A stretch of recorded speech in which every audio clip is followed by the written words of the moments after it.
विजापूर भाग मामांनी सोडला।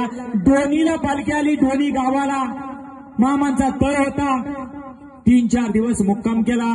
3-4 दिवस मुक्काम केल्याच्या नंतर मामांचा तळ केरूर गावाला येणार होता, म्हणजे लखाप्पा पहिलवानाच्या, लखाप्पा बेकरे पहिलवानाच्या गावाला येणार होता। तर दोन्ही गावावरून पालखी हल्ली, मामांची बकरी पळाली आणि हल्ली आणि केरूर गावाला येत होती। अंतर लांब होतं मंडळी, लक्ष देऊन ऐका, लांब होता अंतर, त्यामुळे बकरी उपाशी होती, अर्ध्या पोटाने उपाशी होती मंडळी। आणि त्यानंतर हे कळालं या केरूरच्या लखाप्पा पहिलवानाला, त्यानं मामांना कधी पाहिलं होतं की ज्या वेळेस आप्पाच्या वाडीची यात्रा ज्यावेळेस असायची त्यावेळेस हा लखाप्पा पहिलवान सुद्धा तिकडे जायचा, यात्रेला जायचा, मामा सुद्धा यात्रेला जायचं। मामा साक्षात परमेश्वर आहे।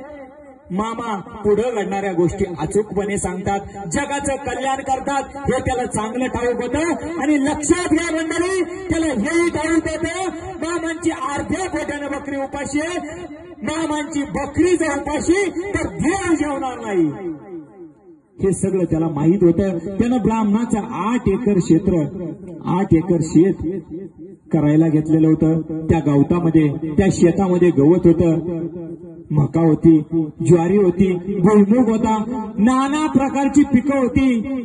त्यानं रस्त्यावर थांबला, आडवा हात केला, सगळ्या बकऱ्यांना बोलवलं आणि उभ्या पिकात बकरी सोडून दिली। त्याला माहिती होतं बकरी उपाशी म्हणजे आपला देव उपाशी, जगाचा मालक उपाशी, या ब्रह्मांडाचा मालक उपाशी राहणार। त्यानंतर बकरी उपाशी असल्यामुळे अर्धा 1 तासात पटा बकरी चरली, बकऱ्यांची पोट फुल भरली। मामा एवढ्यात थोड्या वेळानंतर या जगाचा मालक ब्रह्मांड नायक काशीचा विश्वेश्वर सद्गुरू संत बाळूम्मा पाठी मागून आलं आणि गाड्यांनाच ओरडायला लागलं। काय म्हणायला लागलं, अरे कुणाच्या शेतात बकरी सोडली, कुणाचं घर पेटवायला निघाला। बघा देव काय बोलतोय, अरे कुणाच्या शेतात बकरी सोडली, कुणाचं घर पेटवायला निघाला। पाण्यास लागली तहान, साधू घरची उलटी खून। पाण्यास कधी तहान लागते का?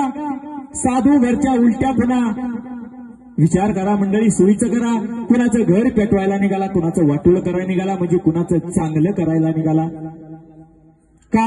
त्या मेंढी माऊली ज्याच्या शेतात चरत असते तिथं विपुल प्रमाणात धनधान्य पिकत असतं, सुख समाधान नांदत असतं। त्यावेळेस एकही गडी माणूस, एकही मामांचा सेवेकरी पुढे बोलायला तयार होईना। त्यावेळेस लखाप्पा बेकरे समोर आला, मामांना हात जोडले, मामा अहो ही शेत माझंच आहे, माझ्या खुशीने बकरी सोडल्यात पिकात। मला माहित होतं मामा